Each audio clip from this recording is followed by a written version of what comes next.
नमस्कार, स्वागत है आप सभी का डीडी न्यूज़ के इस खास बुलेटिन एक्सप्रेस 100 में, जहां हम आपके लिए लेकर आते हैं राजनीति, मनोरंजन, देश, दुनिया, खेल और व्यापार जगत की सभी बड़ी खबरों को एक्सप्रेस यानी फटाफट अंदाज में। मैं हूं चंद्रशेखर जोशी। तो आइए शुरू करते हैं तेज खबरों का सिलसिला। प्रधानमंत्री नरेंद्र मोदी ने रूस के राष्ट्रपति व्लादिमीर पुतिन से मॉस्को में मुलाकात की। रूस के राष्ट्रपति व्लादिमीर पुतिन ने पीएम मोदी का गर्मजोशी से स्वागत किया। इससे पहले रूस और ऑस्ट्रिया की 3 दिवसीय यात्रा के पहले हिस्से में मॉस्को पहुंचे प्रधानमंत्री नरेंद्र मोदी का हवाई अड्डे पर भव्य स्वागत किया गया। रूस के उप प्रधानमंत्री प्रथम डेनिस मंटुरोव ने प्रधानमंत्री नरेंद्र मोदी की अगवानी की। प्रधानमंत्री मोदी के मॉस्को पहुंचने पर गार्ड ऑफ ऑनर भी दिया गया। अपनी यात्रा के दौरान पीएम मोदी 22वें भारत रूस वार्षिक शिखर सम्मेलन में हिस्सा लेंगे। रूस यात्रा पर मॉस्को पहुंचे प्रधानमंत्री नरेंद्र मोदी का होटल पहुंचने पर लोगों ने भव्य स्वागत किया। इस दौरान बड़ी संख्या में भारतवंशी मौजूद रहे। विदेशी धरती पर पीएम मोदी का स्वागत करने के लिए लोग अपने हाथों में तिरंगा लेकर पहुंचे थे। प्रधानमंत्री के अभिवादन में लोगों ने मोदी मोदी के नारे भी लगाए। पीएम के स्वागत के लिए बच्चों से लेकर बूढ़े तक होटल परिसर में जमा हुए और उनसे बातचीत कर काफी अभिभूत दिखे। ओडिशा दौरे पर गई राष्ट्रपति द्रौपदी मुर्मू भुवनेश्वर के हरिदा माडा गांव में एक समारोह में शामिल हुई। राष्ट्रपति ने यहां ब्रह्मा कुमारियों के दिव्य रिट्रीट सेंटर का उद्घाटन किया। उपराष्ट्रपति एवं राज्यसभा के सभापति जगदीप धनखड़ ने संसद भवन में राज्यसभा इंटर्नशिप कार्यक्रम बैच 2 के प्रतिभागियों से मुलाकात और बातचीत की। उपराष्ट्रपति ने बातचीत के दौरान प्रशिक्षुओं को इस अवसर का सर्वोत्तम उपयोग करने की सलाह दी।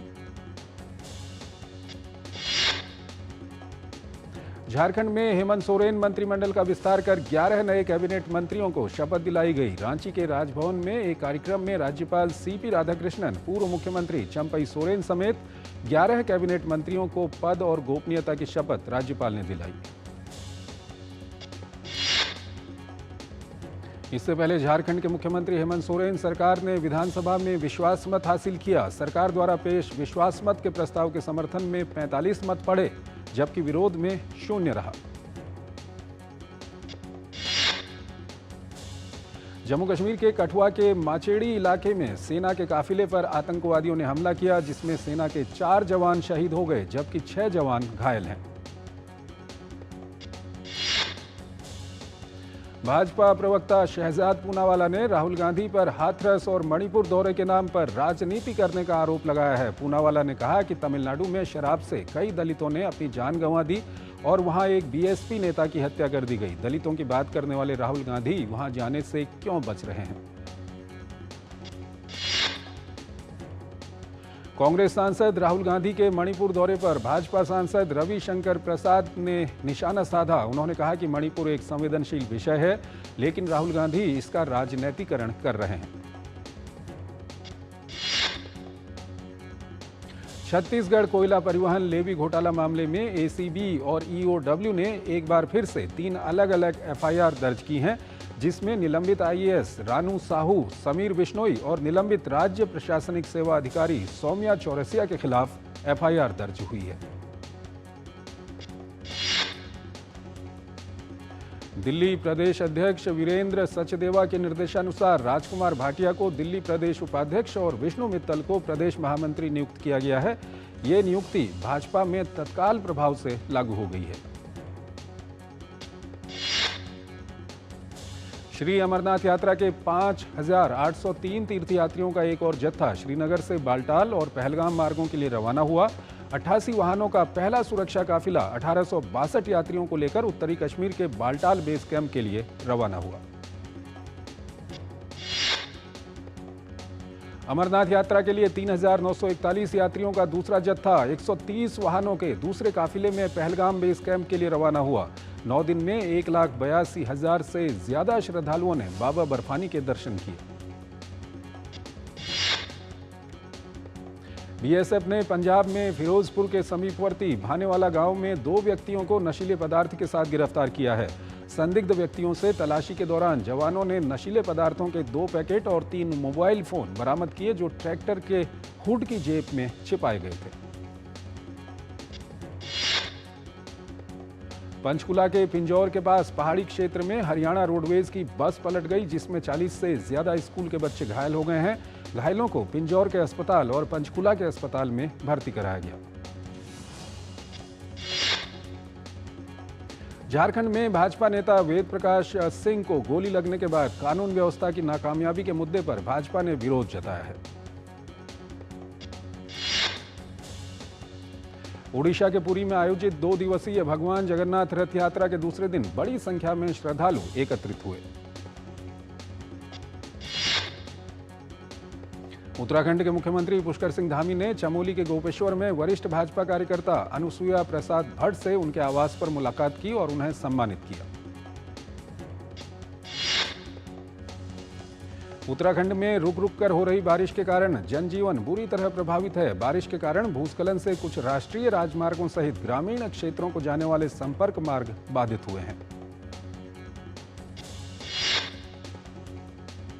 चंपावत और उधम सिंह नगर जिले के विभिन्न क्षेत्रों में अतिवृष्टि के चलते सड़कों और घरों में पानी भरने के कारण सामान्य जनजीवन प्रभावित हुआ है। मुख्यमंत्री पुष्कर सिंह धामी ने कहा, राहत और बचाव का कार्य युद्ध स्तर पर जारी है। चंपावत जिले में पिछले 4 दिनों से लगातार हो रही मूसलाधार बारिश से जहां जिले की प्रमुख शारदा नदी उफान पर है, वहीं बारिश के कारण जिले के कई हिस्से जलमग्न हैं। भारी बारिश से कई घरों में पानी घुसने और जलभराव की स्थिति पैदा होने से लोगों को परेशानी का सामना करना पड़ रहा है। वहीं राहत और बचाव कार्यों में एसडीआरएफ की टीमें लगाई गई हैं। हल्द्वानी शहर में सबसे ज्यादा 206 mm बारिश रिकॉर्ड की गई है। कुमाऊं के सबसे बड़े रेलवे स्टेशन लालकुआं के रेलवे स्टेशन भी भारी बारिश के कारण ट्रैक वहां पर डूब चुका है। मौसम विभाग ने चंपावत, नैनीताल और उधम सिंह नगर जिले में सोमवार के लिए भारी बारिश का ऑरेंज अलर्ट जारी किया था। राज्य के अन्य जिलों में कहीं कहीं भारी बारिश की चेतावनी जारी की गई है।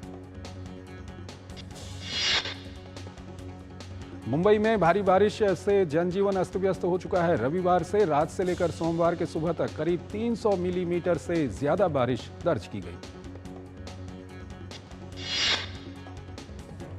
मुंबई में भारी बारिश से यातायात प्रभावित हुआ है। कई जगहों पर रेलवे ट्रैक पर पानी भर गया, जिससे रेल यातायात पर असर पड़ा है।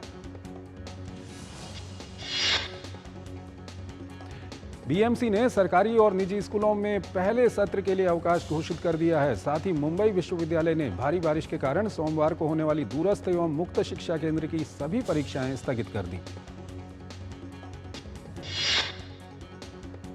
भारत मौसम विज्ञान विभाग ने मुंबई में भारी से बहुत भारी बारिश की भविष्यवाणी की है। इसके साथ ही समुद्र में उच्च ज्वार के उठने की चेतावनी जारी की गई है, जिससे लोगों को सावधानियां बरतने की सलाह दी गई है। महाराष्ट्र के मुख्यमंत्री एकनाथ शिंदे ने मुंबई में हुई भारी बारिश के बीच राहत कार्यों का जायजा लेने के लिए बीएमसी ऑफिस का दौरा किया। एकनाथ शिंदे ने बताया कि मुंबई में इस वक्त राज्य का मानसून सत्र चल रहा है, लेकिन बारिश के कारण कई विधायक विधान भवन नहीं पहुंच पाए, जिससे दोनों सदनों को सोमवार के लिए स्थगित कर दिया गया। उधर असम में भी बाढ़ की स्थिति चिंताजनक बनी हुई है। राज्य के 28 प्रभावित जिलों में लगभग 23 लाख लोग बाढ़ की चपेट में हैं। राज्य के कई स्थानों पर प्रमुख नदियां खतरे के निशान से ऊपर बह रही हैं।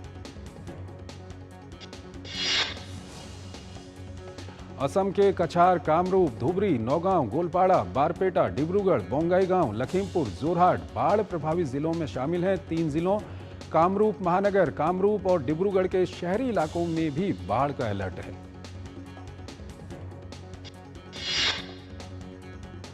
असम के मुख्यमंत्री हेमंत बिस्वा शर्मा ने बाढ़ प्रभावित क्षेत्रों का दौरा किया। मुख्यमंत्री ने बाढ़ राहत शिविरों में पीड़ितों से मुलाकात कर उनका हालचाल भी जाना। असम में बाढ़ के कारण काजीरंगा राष्ट्रीय उद्यान में अब तक 6 गैंडों सहित 131 जंगली जानवरों की मौत हो गई है। बाढ़ के दौरान वन विभाग 97 जंगली जानवरों को बचाने में कामयाब रहा है। बिहार के कई भागों में पिछले एक हफ्ते से हो रही बारिश के कारण गंगा, गंडक, बागमती, महानंदा, परमान सहित कई नदियों का जलस्तर खतरे के निशान से ऊपर बह रहा है। भारी बारिश के कारण कोसी और गंडक बैराज में लगातार पानी छोड़ा जा रहा है। इसके कारण सैकड़ों गांवों में नदी का पानी घुस गया है और हजारों हेक्टेयर में फैले खेत में लगी फसल बर्बाद हो गई है। मौसम विभाग के अनुसार अगले 3 दिनों तक राज्य में भारी बारिश की संभावना है। दरभंगा, किशनगंज और सीतामढ़ी भारी बारिश का अलर्ट इन जिलों के लिए जारी किया गया है। नेपाल में गंडक नदी से 4,40,000 क्यूसेक पानी छोड़े जाने के बाद उत्तर प्रदेश के कुशीनगर की खड्डा तहसील के आधा दर्जन गांव बाढ़ के पानी से घिर गए हैं। वहीं शिवपुर गांव में खेत में काम करने गए 60 लोग गंडक नदी का जलस्तर बढ़ने से पूरी रात फंसे रहे। एसडीआरएफ की टीम ने स्थानीय नाविकों की मदद से नदी में फंसे लोगों को बाहर निकाला। छत्तीसगढ़ शासन की छत्तीसगढ़ नक्सलवाद उन्मूलन एवं पुनर्वास नीति एवं नियद नेल्ला नार योजना से प्रभावित होकर सुकमा जिले में सक्रिय 2 महिला नक्सली सहित 4 नक्सलियों ने आत्मसमर्पण किया। कर्नाटक में डेंगू के करीब 7,000 मामले दर्ज किए गए हैं। इस बीच कर्नाटक विधानसभा के नेता प्रतिपक्ष और भाजपा नेता आर अशोक डेंगू मरीजों से मिलने के लिए जयनगर अस्पताल पहुंचे। दिल्ली में आयोजित एफपीओ मेले के अंतिम दिन कृषि एवं किसान कल्याण मंत्री शिवराज सिंह चौहान ने मेले में शिरकत की। इस मौके पर उन्होंने किसानों के लिए संगठन में ही शक्ति है पर बल दिया। मुंबई की एक अदालत ने वर्ली इलाके में हुए BMW हिट एंड रन मामले में शिवसेना नेता राजेश शाह को जमानत दे दी है। ये घटना उनके बेटे मिहिर शाह से जुड़ी है, जो दुर्घटना के समय कथित तौर पर गाड़ी चला रहा था। पश्चिम बंगाल सरकार ने संदेशखाली मामले में कलकत्ता हाईकोर्ट द्वारा सीबीआई जांच के आदेश के खिलाफ सुप्रीम कोर्ट में याचिका दायर की थी, जिसे अदालत ने रद्द कर दिया है। सीबीआई ही संदेशखाली मामले की जांच करती रहेगी। नीट पेपर लीक मामले पर सुप्रीम कोर्ट में सुनवाई हुई। प्रधान न्यायाधीश जस्टिस DY चंद्रचूड़ ने मामले पर एनटीए, केंद्र सरकार और सीबीआई को बुधवार शाम 5 बजे तक हलफनामा दाखिल करने का निर्देश दिया है। नीट पेपर मामले पर 11 जुलाई को अगली सुनवाई होगी। इससे पहले सुनवाई के दौरान प्रधान न्यायाधीश ने पूछा कि गड़बड़ी के संभावित लाभार्थी कितने स्टूडेंट्स का रिजल्ट एनटीए ने रोका है। सप्ताह के पहले कारोबारी दिन लाल निशान के साथ बंद हुआ शेयर बाजार। सेंसेक्स 36 अंकों की गिरावट के साथ 79,960 के स्तर पर बंद हुआ।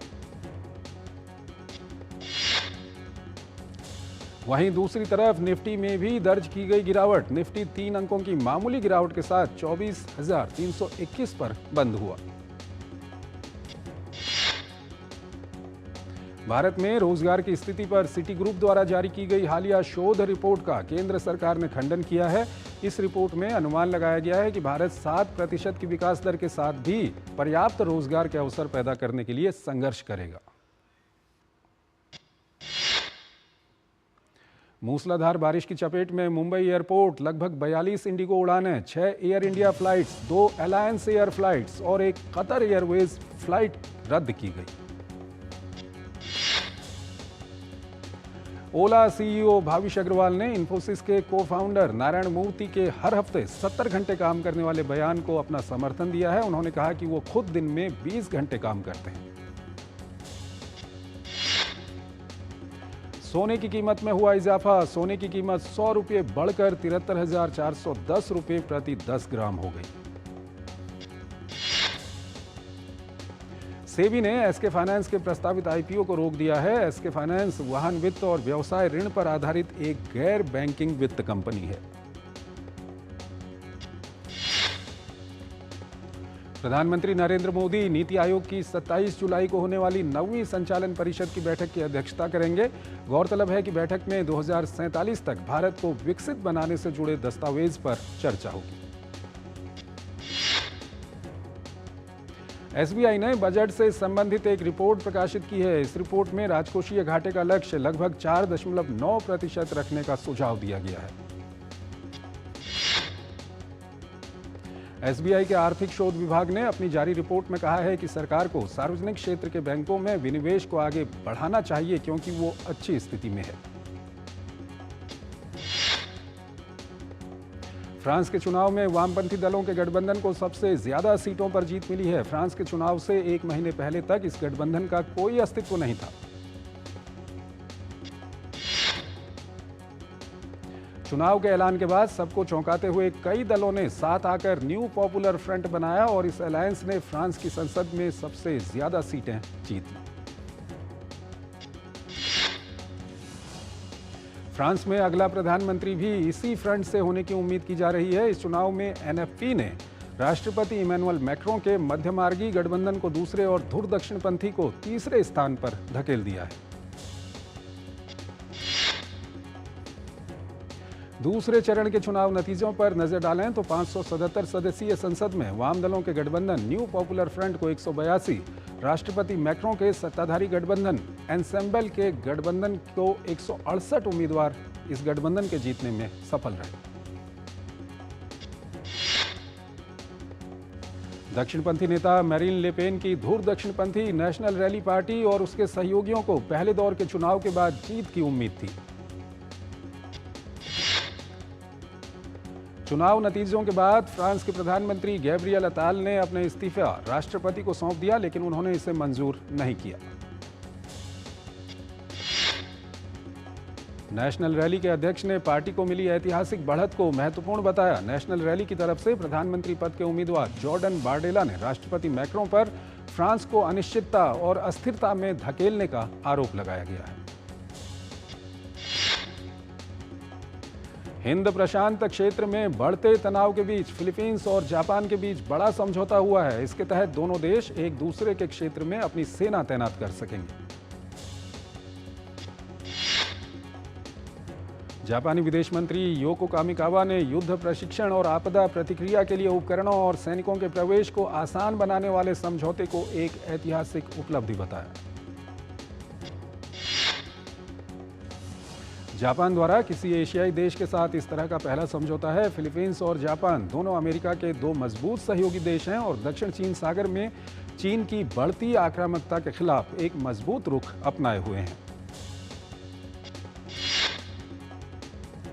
दक्षिणी चीन सागर में पिछले कई महीनों से चीन आक्रामक रुख अपनाए हुए है। शनिवार को फिलीपींस ने एक तस्वीर जारी कर दावा किया कि चीन का सबसे बड़ा तटरक्षक जहाज दक्षिण चीन सागर में मनीला के विशेष आर्थिक क्षेत्र में लंगर डाले हुए है।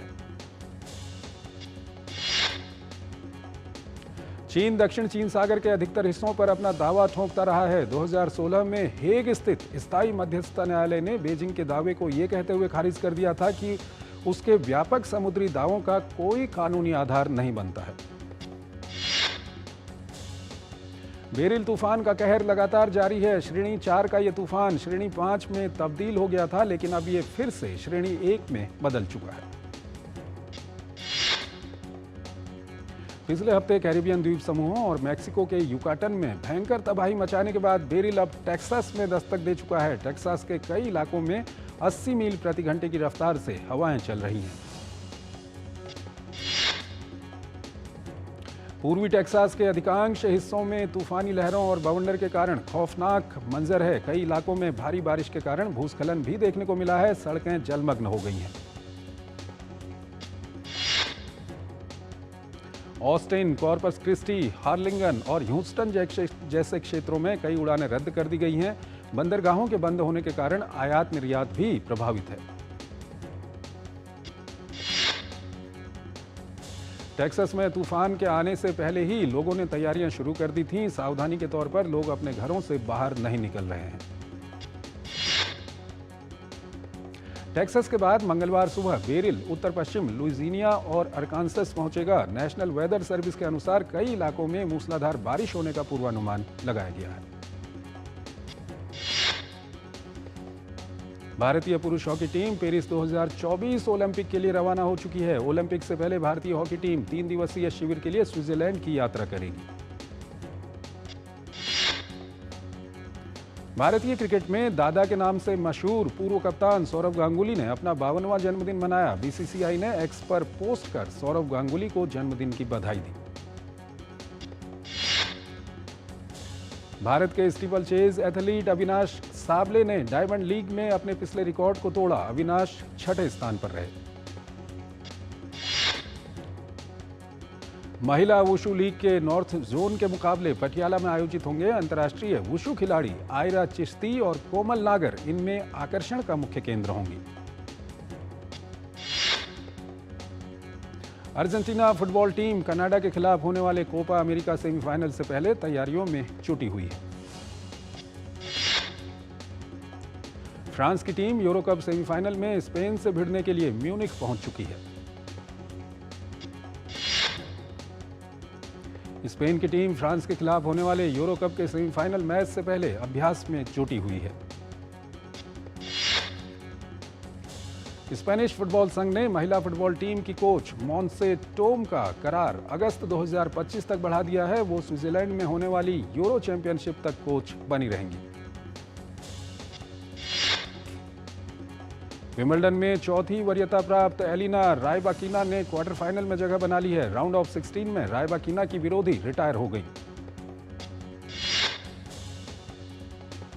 शीर्ष वरीयता प्राप्त इटली के यानिक सिनर ने विंबलडन के क्वार्टर फाइनल में प्रवेश कर लिया है। सिनर ने अमेरिका के बेन शेल्टन को हराकर अंतिम 8 में अपनी जगह पक्की की। तीसरी वरीयता प्राप्त स्पेन के कार्लोस अल्कराज ने विंबलडन में पुरुष एकल के क्वार्टर फाइनल में स्थान बना लिया है। अंतिम 16 में अल्कराज ने उगो हम्बोर्ट को हराया। रूस के डेनिल मेदवेदेव ने विंबलडन के क्वार्टर फाइनल में प्रवेश कर लिया है। 5वीं वरीयता प्राप्त मेदवेदेव ने ग्रिगोर दिमित्रोव को हराकर अंतिम 8 में अपनी जगह बनाई।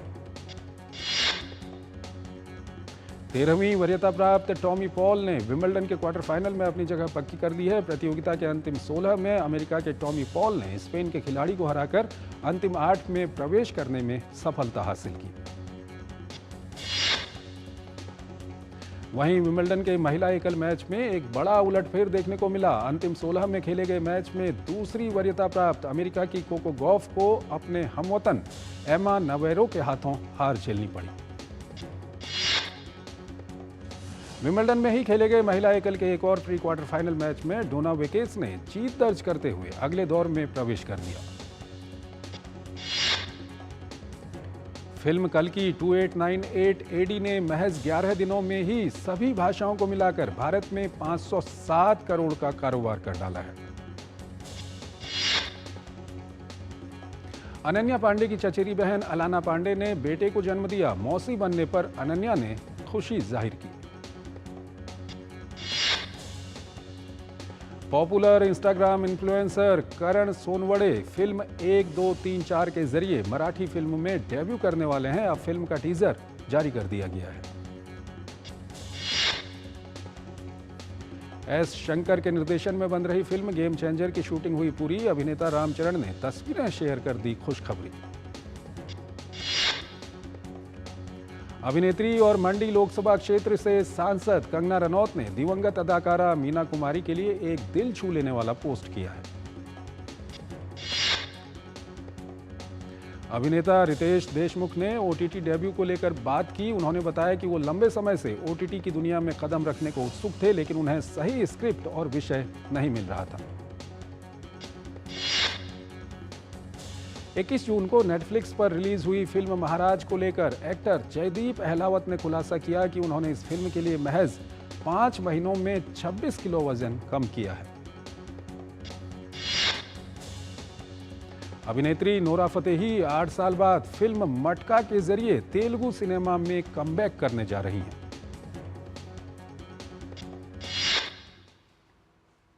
तो एक्सप्रेस न्यूज में फिलहाल इतना ही। आप हमारी पूरी टीम को इजाजत दीजिए। नमस्कार।